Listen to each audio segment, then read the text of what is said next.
नोंथांमोननि चेनेलनि जोहै आङो आसाम आरो बिटिआरनि सुबुंफोरनिसिम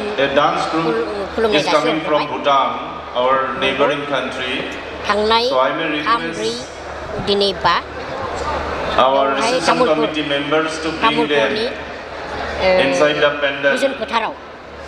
बर' थुनलाइ आफादनि 61थि बर' थुनलाइ आफादनि कनफारेन्स एबा जथुम्मा बे जथुम्माखौ नोंथांमोनाबो निस्सय नुदों जोबोद माने गाजा गोमजायै जादों आरो बेवहाय जेरैबो जेथिंबो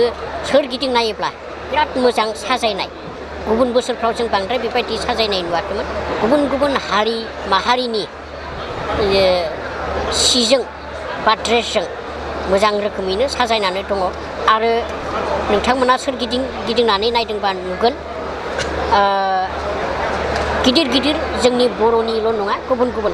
सुबुंनि जायखौ जों हाथरखि बुङो बे हाथरखि सुबुंफोरनि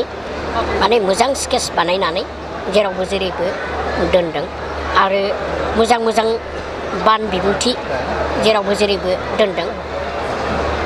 आं नुनो मोनदों जे जि गोजोन फोथार बे गोजोन फोथाराव थांनाय 3 आरो 4 दिनै 5 बे सानथामनि हाबाफारिया